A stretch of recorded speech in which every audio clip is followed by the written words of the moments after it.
निबंध निबंध आज के टॉपिक है भारत में संसदीय शासन प्रणाली उठते सवाल। 1, 2, 3 स्टार्ट। यूरोप के अधिकतर देशों के लोकतांत्रिक ढांचे में संसदीय शासन प्रणाली का विशेष स्थान रहा है। इसलिए हमने आजादी के बाद भारतीय संविधान का निर्माण करते समय भारत में राष्ट्रपति शासन प्रणाली के स्थान पर संसदीय प्रणाली को ही अपनाया था।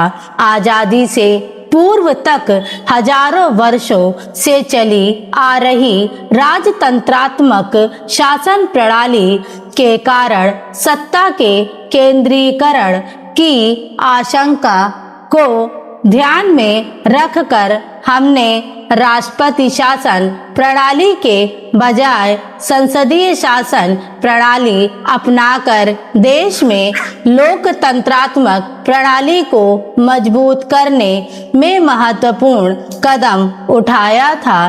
किंतु आज संसदीय शासन प्रणाली से उठने वाली अनेक समस्याओं के कारण इसके औचित्य पर ही समय समय पर अनेक प्रश्न चिन्ह उठने लगे हैं। विशेष रूप से यह प्रश्न कि इस शासन प्रणाली में गठित होने वाली ऐसी सरकारों का क्या स्थायित्व बना रह सकेगा जो एक दल के बहुमत के स्थान पर अनेक दलों को मिलाकर बहुमत जुटाने से बनती है। यद्यपि विभिन्न दलों की गठित अटल बिहारी वाजपेयी सरकार ने 5 वर्ष से भी अधिक की स्थिरता दी है तथा उसके बाद यूपीए 1 और यूपीए 2 की एक दशकीय सरकारों के संचालन ने इस प्रश्न को काफी शांत किया है। किंतु फिर भी यह सवाल गहरा है कि गठबंधन की सरकारों की रेलगाड़ी की चैन क्या कोई भी गठबंधन का दल नहीं खींचता रहा है और इससे भारतीय समाज के विकास की गति धीमी नहीं होती रही है। राष्ट्रपति शासन प्रणाली में कार्यपालिका की समस्त शक्तियां राष्ट्रहित में निहित होती हैं।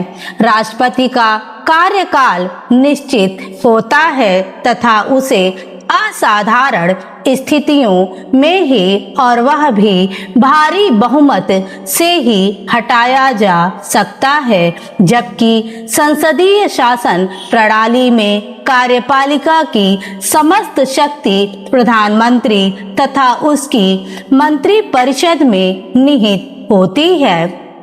प्रधानमंत्री बहुमत प्राप्त दल या कई दलों के समूह का नेता होता है जिसे विधायिका सामान्य बहुमत से हटा सकती है।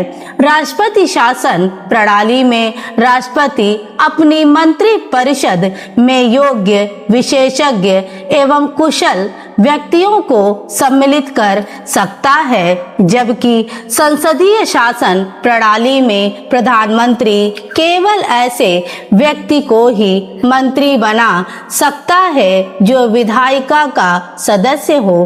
भारत में ऐसे व्यक्ति को भी मंत्रिपरिषद में शामिल किया जा सकता है जो विधायिका का सदस्य हो तो नहीं है, किंतु उसे 6 माह के अंदर संसद सदस्य होना होता है। राष्ट्रपति शासन प्रणाली में मंत्री कुशल प्रशासक होते हैं, पेशेवर राजनीतिज्ञ नहीं, जबकि संसदीय शासन प्रणाली में प्रभावशाली राजनीतिज्ञ मंत्री होते हैं।